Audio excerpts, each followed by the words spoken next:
इस यूनिवर्स में जो सबसे स्ट्रॉन्गेस्ट फोर्स है वो है स्ट्रॉन्ग न्यूक्लियर फोर्स। मतलब जो एटम में न्यूक्लियस होता है वो प्रोटॉन और न्यूट्रॉन को बांध के रखता है, जबकि प्रोटॉन पे जो है वो पॉजिटिव चार्ज होता है।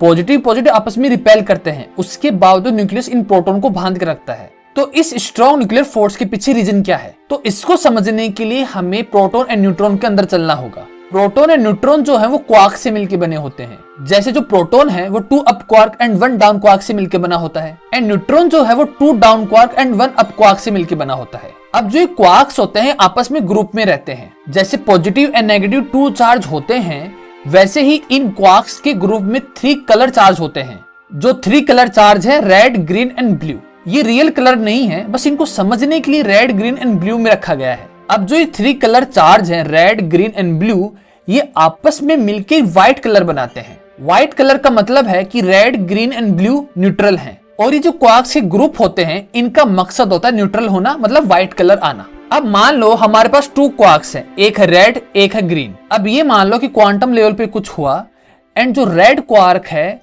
उसने ग्रीन चार्ज को ऑब्जर्व कर लिया, मतलब जो रेड वाला क्वार्क है वो ग्रीन में कन्वर्ट हो गया। अब क्वार्क्स में ये है कि 2 सेम कलर एक साथ नहीं हो सकते, क्योंकि दोनों सेम कलर होके व्हाइट कलर नहीं बनाएंगे, मतलब न्यूट्रल नहीं होंगे। तो जैसे ही इस रेड क्वार्क ने ग्रीन चार्ज को ऑब्जर्व किया तो इसने अपने रेड चार्ज को छोड़ दिया। तो जैसे ही रेड क्वार्क ने अपना रेड चार्ज छोड़ा, वहीं पे ग्लूऑन पार्टिकल का काम आता है। अब जो ग्लूऑन पार्टिकल है ये पार्टिकल नहीं है, क्योंकि ग्लूऑन जो है वो मासलेस होते हैं, बस समझने के लिए इसे पार्टिकल मान लीजिए। अब ये ग्लूऑन पार्टिकल रेड चार्ज को लेके ग्रीन के पास जाएगा और ये ग्रीन क्वार्क को बताएगा कि रेड वाले ने अपना कलर ग्रीन कर लिया है, तो अब तुम अपना कलर रेड कर लो ताकि न्यूट्रलिटी बनी रहे। तो यहाँ पे दोनों क्वार्क ने आपस में कलर चेंज किया, जिससे दोनों क्वार्क जो है आपस में अट्रैक्शन फील करते हैं, और इस अट्रैक्शन का रीजन था ग्लूऑन पार्टिकल। ये केवल एक एग्जांपल था कि कलर चार्ज या ग्लूऑन फोर्स कैसे वर्क करते हैं। अब इन 2 क्वार्क्स के बीच में थर्ड क्वार्क लिया है, मतलब एक क्वार्क का कलर है रेड,